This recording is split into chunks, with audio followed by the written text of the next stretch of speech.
Bismillahirrahmanirrahim. Assalamu alaikum 9th class.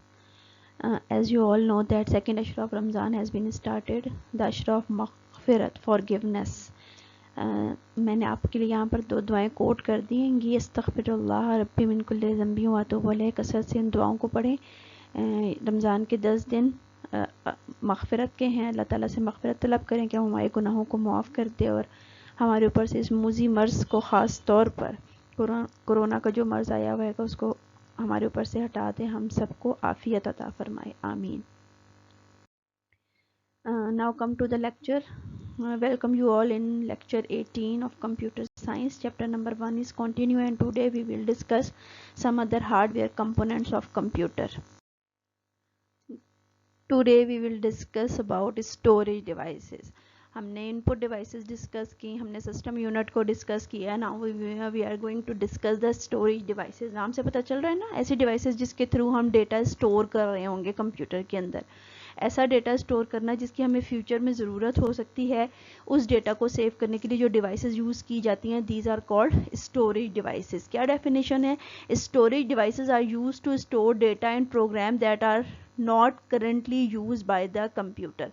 आप लोग देखें, आप लोगों का जो कंप्यूटर है उसके अंदर ऑपरेटिंग सिस्टम, आप कहते हैं ना हमने ऑपरेटिंग सिस्टम इंस्टॉल किया है, तो वो जो इंस्टॉलेशन हो रही होती है, एक्चुअली आपका जो ऑपरेटिंग सिस्टम होता है वो जाकर आपकी हार्ड डिस्क के ऊपर सेव हो रहा होता है। और जितनी दफ़ा आप कंप्यूटर स्टार्ट करते हैं, हर दफ़ा वो ऑपरेटिंग सिस्टम हार्ड डिस्क से आपकी मेमोरी रैम के अंदर लोड होता है और अवेलेबल होता है। तो कुछ स्पेसिफिक चीज़ें, इसी तरह जितने भी सॉफ्टवेयर गेम्स आप लोग इंस्टॉल करते हैं, कि आप लोग कोई वर्ड के अंदर फाइल बना रहे हैं, एक्सेल के अंदर फाइल बना रहे हैं और आपको पता है फ्यूचर में आपको इस फाइल की ज़रूरत होगी, तो आप क्या करते हैं, उस फाइल को जाकर अपने माई कंप्यूटर के ऊपर जाकर सेव कर लेते हैं। तो वो जो माई कंप्यूटर आपको आइकन नजर आ रहा होता है, उसके अंदर डिफरेंट ड्राइव्स नजर आ रही होती हैं, सी ड्राइव बनी हुई है, डी ड्राइव बनी हुई है, कि वो एक्चुअली आपकी हार्ड डिस्क की ही पार्टीशनिंग होती है। और हार्ड डिस्क क्या है? स्टोरेज डिवाइस है। तो वो सारा डेटा जो कि हमें फ्यूचर के अंदर पता हो कि हमें ज़रूरत हो सकती है, कि हम उस डेटा को सेव करने के लिए क्या करते हैं, स्टोरेज डिवाइसेस को यूज़ कर सकते हैं। वो आपके पास प्रोग्राम्स भी हो सकते हैं और वो आपके पास सिंपल डेटा भी हो सकता है। प्रोग्राम्स मीन्स सॉफ्टवेयर, जैसे विंडोज़ का सॉफ्टवेयर है, वर्ड का सॉफ्टवेयर है, जो भी सॉफ्टवेयर आप लोग इंस्टॉल करते हैं वो भी जाकर हमारी स्टोरेज डिवाइसेस के ऊपर सेव हो रहा होता है। They have huge storage capacity. अभी हम पढ़ेंगे स्टोरेज डिवाइसेस इन डिटेल। इनमें से आप देखेंगे कि कुछ स्टोरेज डिवाइसेस ऐसी हैं जिनकी स्टोरेज कैपेसिटी बहुत ज़्यादा होती है, और इसी वजह से ये हमारे लिए हेल्पफुल हैं कि हम इनके अंदर लार्ज अमाउंट ऑफ डेटा और इन्फॉर्मेशन और प्रोग्राम्स को स्टोर करवा सकते हैं, सेव कर सकते हैं। Therefore they are also known as mass storage devices और सेकेंडरी स्टोरेज। इसी वजह से इनको क्या कहा जाता है? मैस स्टोरेज भी कहा जाता है और सेकेंडरी स्टोरेज भी कहा जाता है। मैस स्टोरेज और सेकेंडरी स्टोरेज, यानी आपको ये भी नोट क्वेश्चन आ सकता है, write note on mass storage devices, write note on secondary storage devices, या write note on storage devices. तो तीनों हेडिंग्स के अंदर आपने इन स्पेसिफिक टाइप्स को डिस्कस करना है, जो कि हम अभी आपके सामने डिस्कस करेंगे। कौन कौन सी टाइप्स हैं इसकी? देखिए, मैंने यहाँ पर इस पैराग्राफ के ऊपर दो हेडिंग्स दे दी हैं, एक डेफिनेशन की और दूसरी टाइप्स की। ये आपने हेडिंग्स दे लेनी है। Hard disc is the most commonly use storage device that is fix inside the system unit. जब मैंने आपको सिस्टम यूनिट का इंटरनल स्ट्रक्चर फिगर के अंदर दिखाया था, तो मैंने आपको बताया था ना कि इवन आपकी हार्ड डिस्क भी जो होती है वो इसी सिस्टम यूनिट के अंदर लाई कर रही होती है। CD, DVD, हर चीज़ जो है, ड्राइव्स, वो उसी के अंदर मौजूद होती हैं। तो आपकी हार्ड डिस्क भी सिस्टम यूनिट के अंदर मौजूद होती है। कि most commonly use storage device है जो कि आपके सिस्टम के अंदर लाजमी मौजूद होती है, कि जिसके अंदर आपका डेटा जो है वो स्टोर हो रहा होता है, सेव हो रहा होता है।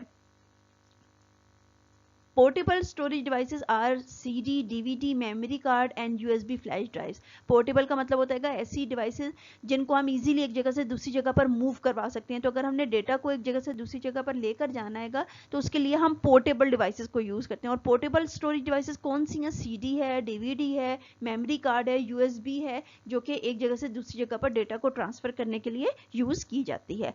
Portable storage devices have less storage capacity than hard disk. Portable storage devices की कैपेसिटी जो है वो as compare to hard disk कम होती है, लेकिन ये as compare to hard disk cheap भी होती हैं, और इनको कैरी करना, इनको मूव करवाना एक जगह से दूसरी जगह आसान भी होता है। क्योंकि आपकी जो हार्ड डिस्क है, हार्ड डिस्क थोड़ी सी भारी भी होती हैगी as compare to other storage devices, और उसके लिए आपको अगर आपने अटैच करना है तो उसके लिए फिर आपको सेपरेट हार्ड डिस्क चाहिए होती है कि जो कि एक्सटर्नल हार्ड डिस्क होती है, जिसको आप यूएसबी पोर्ट के थ्रू अपने सिस्टम के साथ अटैच कर सकते हैं। वरना नॉर्मली हार्ड डिस्क आपकी इंटरनल डिवाइस है जो कि आपके सिस्टम के अंदर लगी हुई होती हैगी, और बाकी ये जो CD हैं, DVD हैं और ये जितनी भी डिवाइसेज हैं, ये आपके पास पोर्टेबल डिवाइसेज हैं जिनको आप डेटा को मूव करवाने के लिए यूज कर रहे होते हैं। Today we will discuss some storage devices. The first one is hard disk. अभी हमने हार्ड डिस्क को डिस्कस किया ना, क्या होती है hard disc? Hard disk is a magnetic storage device. Magnetic storage device किस वजह से इसको कहा जा रहा है? क्योंकि उसके ऊपर डेटा जो है वो मैग्नेटिकली राइट करवाया जा रहा होता है। Use to store data. It has storage capacity of 100 of gigabytes. Gigabyte आपको पता है मेमोरी यूनिट आपने प्रीवियस क्लास में पढ़े हैं, लार्जेस्ट यूनिट है टेराबाइट इसके बाद आता है, और सेकंड लास्ट जो लार्जेस्ट मेमोरी यूनिट है वो गीगाबाइट है। तो गीगाबाइट जो है वो ह्यूज स्टोरेज कैपेसिटी को रिप्रेजेंट करने के लिए यूज किया जा रहा होता है। तो आपको पता है कि अब जो हार्ड डिस्क आपके पास अवेलेबल हैं वो 10, 20, 30, 40 जीबीज की फॉर्म में अवेलेबल हैं। हार्ड डिस्क की कैपेसिटी जो है वो क्योंकि जीबीज की फॉर्म में होती है, इसलिए ये लार्ज अमाउंट ऑफ डेटा को सेव करवा सकती हैं। It is fix inside the computer casing. Normally जो है आपकी हार्ड डिस्क कंप्यूटर केसिंग के अंदर फिक्स होती है, हम इसको मूव नहीं करवा रहे होते, लेकिन पोर्टेबल हार्ड डिस्क भी अवेलेबल है जिसको हम यूएसबी पोर्ट के थ्रू अटैच करवा सकते हैं। ये फिगर आपकी बुक पे भी बनी हुई है, ये हार्ड डिस्क की शेप बनी हुई है, हार्ड डिस्क इस फॉर्म के अंदर होती है। The second storage device is CD. CD stands for compact disk. CD जो है एक्चुअली आपके पास एब्रिविएशन है compact disk की. It is a portable optical storage device with a storage capacity of 700 megabytes. अब देखें इसका जो मेमोरी यूनिट है वो MBs में शिफ्ट हो गया मेगाबाइट में. इसकी जो स्टोरेज कैपेसिटी है वो 700 मेगाबाइट होती है. कॉम्पैक्ट डिस्क जो है वो CD जो है वो आप लोग यूज़ करते हैं, पहले यूज़ की जाती थी, लेकिन अब इस CD को रिप्लेस कर दिया है DVD ने.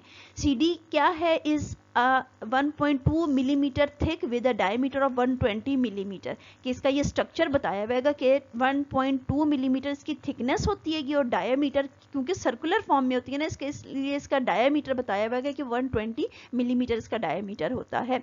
CD drive is use to read data from और write data to a CD. कि आपको CD के थ्रू अगर डेटा रीड करना है तो उसके लिए आपके सिस्टम के अंदर CD ड्राइव लगी होनी चाहिए, और अगर आपने इसके ऊपर राइट करवाना है डेटा तो CD राइटर मौजूद होना चाहिए जिसके थ्रू आपका जो डेटा है वो आप CD के ऊपर राइट करवा सके. जो CD ड्राइव होती है ना, उसी में एक सिंपल CD ड्राइव आती है कि जिससे सिर्फ और सिर्फ डेटा रीड होता है, और एक CD रीड और राइट दोनों एक्टिविटीज, दोनों टास्क परफॉर्म करने के लिए यूज की जा रही होती है. अगर आपके सिस्टम के अंदर CD रीड राइटर लगा हुआ है तो आप उससे CD को रीड भी करवा सकते हैं और उससे CD के ऊपर डेटा राइट भी करवा सकते हैं. अब जो CD को रिप्लेस कर दिया जिस चीज ने, वो है DVD. DVD जो है वो CD की एडवांस फॉर्म है. DVD stands for Digital Versatile Disk. DVD abbreviation है Digital Versatile Disk की. It has the same thickness and diameter as CD. यानी इसकी thickness और diameter, इसका structure अगर हम देखें तो वो बिल्कुल CD जैसा ही होता है. Difference फिर क्या है? Its storage capacity is in the range of 4 to 16 GB. देखें यहाँ पर 700 MB थी और यहाँ पर 4 to 16 GB तक DVD के अंदर डेटा जो है वो स्टोर हो जाता है. और दूसरा क्या डिफरेंस है? जिस फॉर्म के अंदर CD में डेटा सेव होता है और जिस फॉर्म के अंदर DVD में डेटा सेव होता है वो दोनों डिफरेंट हैं. Its storage capacity is in the range of 4 to 16 GB. A DVD writer is installed in the computer to read data from और write data to a DVD. बिल्कुल वैसे ही जैसे मैंने आपको बताया कि CD के अंदर भी अगर हमने डेटा को रीड राइट करना है तो उसके लिए हम रीड राइटर यूज करते हैं. इसी तरह DVD के अंदर भी अगर हमने डेटा रीड और राइट करवाना है तो हमें उसके लिए रीड राइटर मौजूद होना चाहिए.